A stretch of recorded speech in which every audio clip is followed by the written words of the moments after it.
Hello, I'm Lucas. This is a bit of lit. My hair is a bit wild right now. I combed it and then it got crazy. Anyway, it's time for some Friday fantasy. And we're going to go to another series. First week, we went to Mort by Terry Pratchett. And this week we're going to do Stephen Erikson's Gardens of the Moon, which is the first in the A Tale of the Malazan Book of the Fallen series. I think that's the whole name, because it's right there. I don't know if it can be condensed. The Malazan series, we'll just say. First part I will keep spoiler-free. I won't give too many spoilers, just a little introduction later. Be prepared for that in case you are interested. Very complex, deep, confusing, intricate book. Lots of characters to keep track of. I'm holding a piece of paper that has some notes so that when I do my introduction I won't make a fool of myself, which I've already done, I'm sure. Anyway, has all kinds of great things to help you understand what's going on. Dramatis personae, to tell you all the characters and where they're from. These people are from the Malazan Empire. And we've got people in Darujistan, hopefully I said that right. And we've got further players who aren't necessarily aligned anywhere, I guess. Got nice little poems. And where is the map? It's a very nice map. Okay, yeah. And here is the map of the capital. Not the capital, the continent. All kinds of battles that we can see. And there's two cities that are very important. Pale and where is it? Darujistan is here. It's a very nice map, I think. And then, of course, because we spend a lot of time in Darujistan, we get Darujistan, so we can have a better idea of what this place looks like. And in the back, there's a glossary in case we ever forget what place is where and all that stuff. Really, really helpful stuff to help you contextualize everything, because this book is a sprint, like I probably mentioned before. It's kind of like reading Dune, where you're just dropped in and there's no hand-holding. There's just a lot to pick up on and just acclimate yourself to. But, after the first two books, you should be okay. I think I definitely had to reread the first book and then parts of the second book. I'm saying book because there's 6 different sections to it, and they're all book 1, book 2, and they have different names to them. But after that, the next, or maybe there's 7, I can't remember. I think there's 6. Anyway, after the first 2 sections, we'll say, you should be acclimated. Let's use words we know how to say, shall we? You should be acclimated to this world, and it should be fine for you. Now, I'd like to talk about a little bit of an introduction to what's going on in the beginning, in case you are unfamiliar. If you are familiar, please note that I will be leaving out a few things just so that there will still be some surprises in case anybody is meeting this book for the first time through my video. Or, some people just don't like spoilers. This is where they're going to come. And just to say it up front in case I forget at the end, I recommend this book. But it is difficult to acclimate to. But I will be reading the second one. If it is also very difficult, well, I hope it's as good as this one, if not better. I've heard the first one is not as good as the rest. Like, it's a little bit slow. I thought it was enjoyable and had a lot of action too, but I could see how it might not be the most entertaining. There were definitely moments that I thought, okay, why is this happening?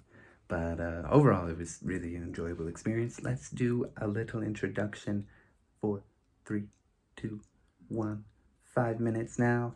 Okay, so Gardens of the Moon. In the 96th year of the Malazan Empire, Emperor Kalanved's last year, which is where we are introduced in the prologue, we meet Ganos Paran, who is 12, and he sees Amala's city sacked, and he meets Commander Whiskey Jack. And, they have a little conversation, tells him he wants to be a soldier. And Whiskey Jack tries to dissuade him, disabuse him of that idea, as some people say. I like that. I like that phrase, that word. And then Lacine comes in. I believe she had a name change to Lacine, or she's going by that now. And Lacine is a Napan word, if I remember correctly, or Penin. I think it's Napan. I didn't write that down. But it means throne master, master of thrones, something like that. I didn't write this part down. But she changes her name. And she becomes the empress for the next 7 years, 9 years, as of chapter 1 of book 1, called Pale. And Pale is a city that is under siege from the Malazan Empire. But Pale is under siege, but Anomander Rake, who is a non-human species, an entice and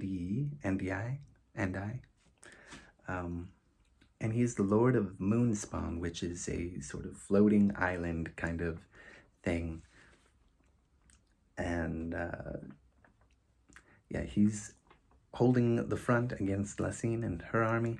Lacine is backed by the Claws, who are an elite group of assassins that she uses to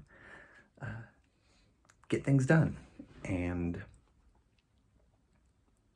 so, anyway, there's a whole big issue there. There's a lot of battles and wars and all kinds of things. And we find out that Whiskey Jack, who is the leader of the Bridge Burners, an elite sapper regiment, I guess, is what you would call it, they have been, they've lost a lot of people. And there's a lot of death in this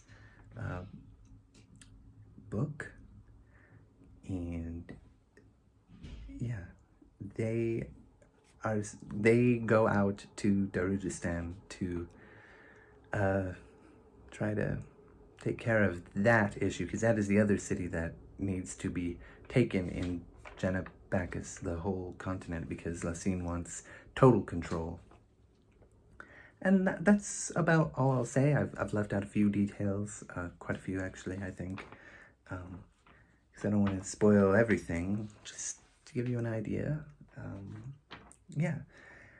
And to give you a better idea of how sort of grimdark this is, Darujistan, which is a very wealthy city with a lot of resources, has a lot of powerful families that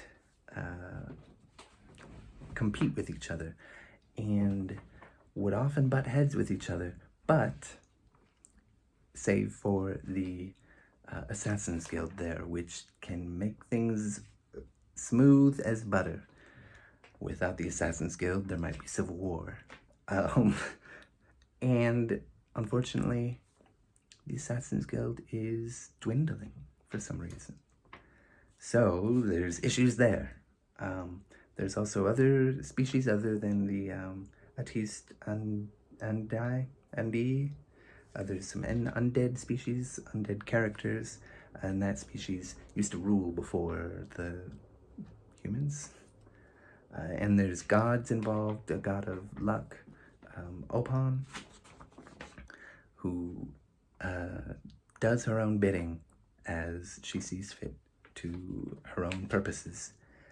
And there's also these two people who are trying to take out Lacine, and they possess a young girl who later joins Whiskey Jack's Bridge Burners to get close to Lacine to take her out as the Empress. And all kinds of other crazy stuff. I hope yeah, I hope you have, if you read this book, let me know what you think. I hope you have enjoyed it. I hope this was a good video for you to find some interest in. If you don't like this book, please let me know why. If you're not interested in, tell me what if you think I could have done this better. Yeah, please let me know. This book was very confusing, so it's hard for me to talk about. I have a grasp of everything that happened, but before I get to the second book, I'm probably gonna have to refresh myself. Anyway, that's been that. Malazan, Book of the Fallen. Gardens of the Moon by Erikson. Great book. I recommend it. Let me know what you think. Thank you. Goodbye.